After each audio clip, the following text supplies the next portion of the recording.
니케이 평균 주가는 34년 만에 36,000엔대를 회복했다. 현재 일본 국내에서 일하는 외국 투자자들은 런던, 뉴욕, 중동 등의 애널리스트, 투자자들과 회의하느라 스케줄이 미어터진다.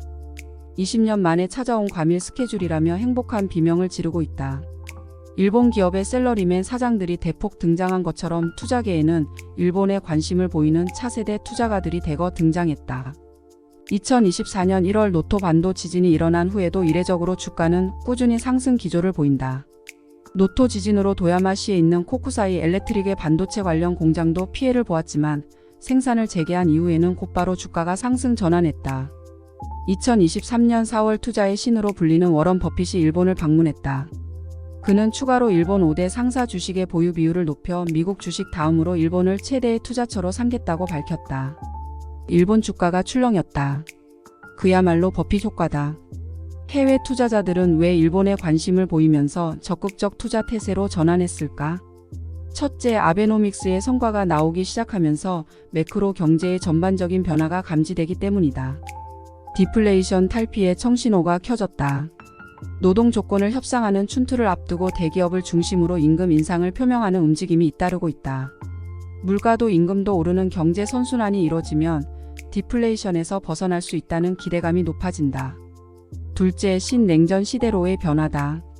이제 미국은 경제 안전 때문에 중국 투자가 힘들어졌고 투자자들은 유동성 함정에 빠진 중국을 손절하기 시작했다.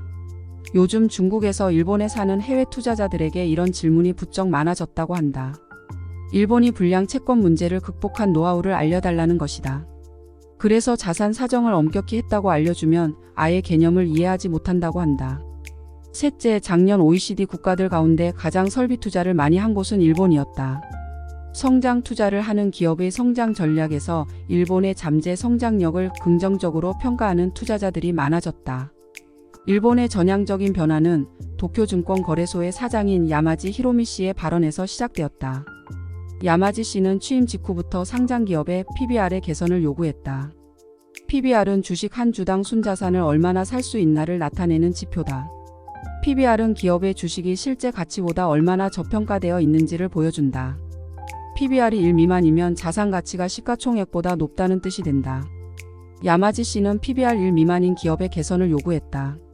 그 결과 상장 기업 중 PBR 1배 미만의 비율이 23년 1월 52% 이상에서 24년 1월 44%까지 낮아졌다. 그 밖에도 도쿄증권 거래소는 최저 투자 단위를 낮추고 프라임 상장 기업의 중요 정보를 영문으로 올리게 하는 등 이제까지와 다른 구체적 방안을 마련했다. 해외 투자자들은 이러한 일본스럽지 않은 변화에 환호했다. 어느 일본 애널리스트는 일본의 명목 GDP가 오랜 터널을 빠져나왔다라고 발언에 눈길을 끌었다. 춘투로 임금이 오르면 물가를 고려하지 않는 명목 GDP는 오를 것이고 명목 GDP와 상관관계가 큰 기업 수익도 오르기 마련이다. 명목 GDP가 1% 오르면 니케이 평균 주가는 5% 오른다는 것이 투자계의 상식이다. 투자가들이 주가가 4만 엔을 넘는다고 보는 근거다. 장밋빛 전망이 지배적이지만 문제는 상존한다. 해외 투자가들은 사들이고 개인은 팔고 있다는 사실이다. 혹시나 양털 깎기가 되지 않을지 조심스러운 전망이 나온다.